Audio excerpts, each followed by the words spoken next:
भी हैं हमारे, और संगीत के क्षेत्र से इनके जो बड़े भाई निखिल आचार्य जी हमको जुड़े हुए हैं, तो काफ़ी सालों से इनसे बड़ा स्नेह का एक असीम संबंध है।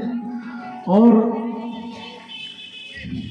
जब भगवान बिहारी जी को रहम हो जाता है किसी के ऊपर, जब उनको ऐसा लगता है कि किसी भक्त पर उनकी बड़ी विशेष ऐसा अनुग्रह हो जाता है, तो फिर उनके जीवन में एक बड़ा अजीब सा चमत्कार होता है।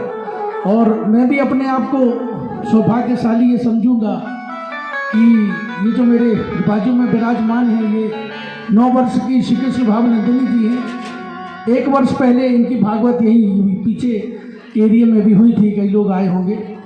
और श्री बिहारी जी का ऐसा अनुग्रह है इनके ऊपर कि 7 दिवसीय श्रीमद् भागवत जो है इन्हें याद है।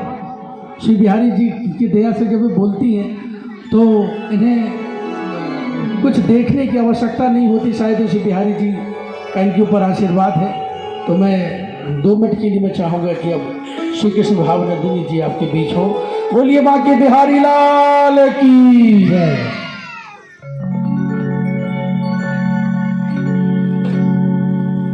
ओम श्री वक्रतुंडाय नमः। वक्रतुंड महाकाय सूर्यकोटि समप्रभ निर्विघ्नं कुरु मे देव सर्वशुभकार्येषु सर्वदा। वरहापीडं नटवरे वपुः कर्णयोः कर्णिकारम् बिभ्रद्वासः कनककपीशम् वैजयन्ती च माला रन्ध्रावेणोरधसुधया पूरयन् गोपवृन्दे वृन्दारण्यमश्वपदरमणं प्राविशद गीतकीर्तिः कस्तूरी तिलकं ललाटपटले वक्षस्थले कौस्तुभं नासाग्रे वरमौक्तिकं करतले वेणुकरे कंकणम्। बोलिए बांके बिहारी लाल की जय। कृष्ण कन्हैया लाल की जय। नंद के लाला की जय। राधे रानी सरकार की जय। भागवत महापुराण की जय। बोलिए दोनों हाथ उठाकर जय जय श्री राधे। आप लोग जो हमारे महाराज जी हिमांशु महाराज जी से ये 7 दिन की कथा का श्रवण पान कर रहे हैं, ये कथा देवताओं के लिए भी दुर्लभ है। जब देवता बहुत परिश्रम करते हैं तब उन्हें ये श्रीमद् भागवत कथा श्रवण करने को मिलती है। और जब हमारे करोड़ों जन्म के पुण्य होते हैं तब हम ये श्रीमद् भागवत कथा का श्रवण पान करते हैं। और जब तक किसी पे भगवान की कृपा ना हो जाए तब तक उसके मन में भागवत कराने का विचार नहीं आता। जैसे कि राहु साहू जी के ऊपर साक्षात ठाकुर जी की कृपा है कि उन्हीं ने उनके मन में भागवत करवाने का विचार लाया और आज आप सब श्रीमद् भागवत कथा का रसपान कर रहे हैं। और भगवान अपने भक्तों से क्या कहते हैं?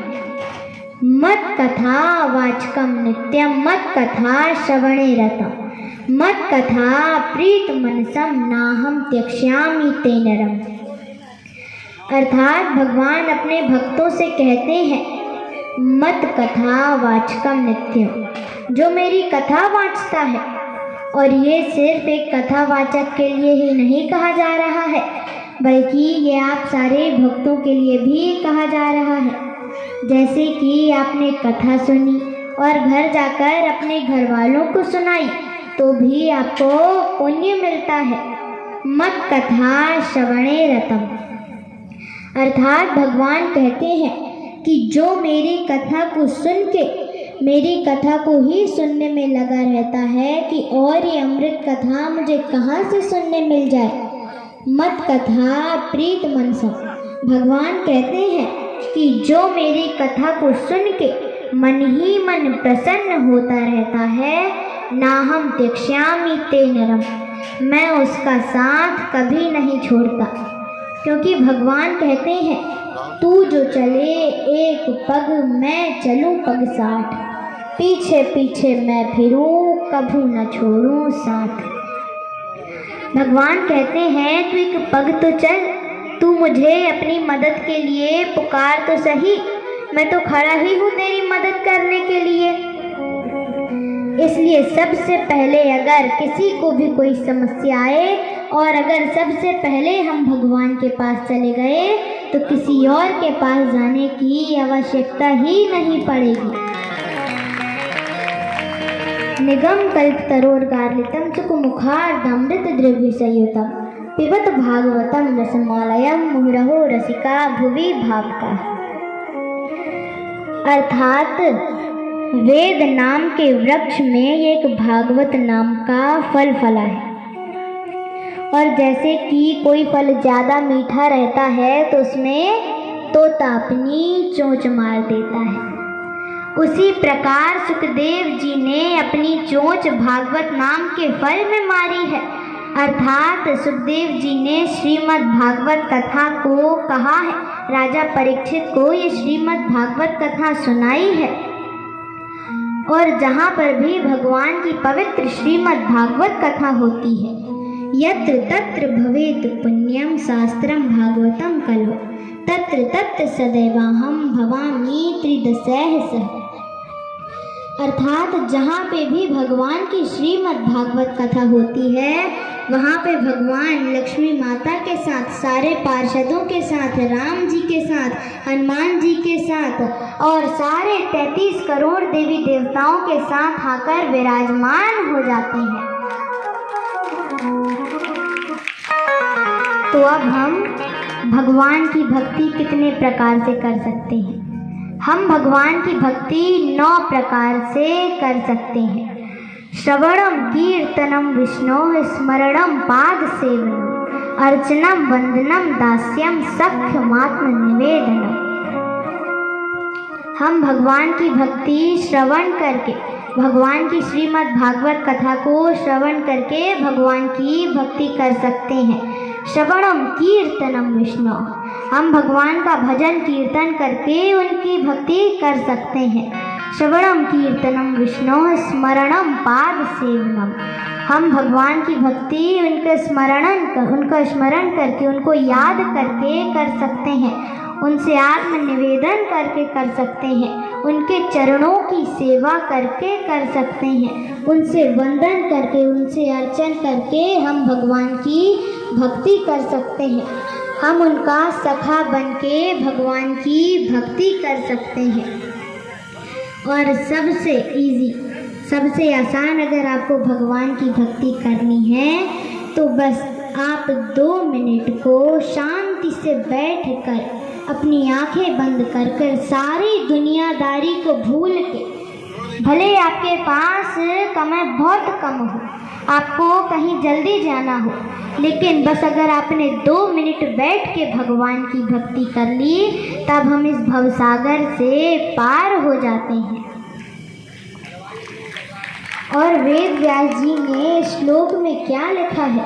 जन्मादस्य यतोऽन्वयादितरतः चार्थेष्वभिज्ञस्वराट् तेने ब्रह्म हृदय आदि कवये मुह्यन्ति यत् सूरय तेजो वारिमृतां यथा मृषा धाम्ना स्वेन सदा निरस्तकुहकं सत्यम परम धीमहि। आप जिन्हें अपना सत्य मानते हैं, आप उनकी भक्ति कीजिए। सत्यम परम धीमहि, क्योंकि अगर वेद व्यास जी लिखते कि सत्यम रामम धीमहि, तब राम जी के भक्त कहते कि ये श्रीमद् भागवत कथा हमारी है। अगर लिखते कि सत्यम कृष्णम धीमहि, तब कृष्ण जी के भक्त कहते कि ये श्रीमद् भागवत कथा हमारी है। अगर लिखते सत्यम हनुमानम धीमहि, तब हनुमान जी के भक्त कहते कि ये श्रीमद् भागवत कथा हमारी है। इसलिए लिखा है सत्यम परम धीमहि। सिर्फ एक ही सत्य है, परम पिता परमेश्वर। चाहे आप कृष्ण जी को पूजें या राम जी को पूजें, दोनों भगवान तो एक ही हैं। राम कृष्ण दो एक हैं, अंतर नहीं निमेष। दोनों में अंतर क्या, दोनों ही हैं एक। और राम कृष्ण जी एक ही है, चाहे हम किसी की भी भक्ति करें। बोलिए बांके बिहारी लाल की।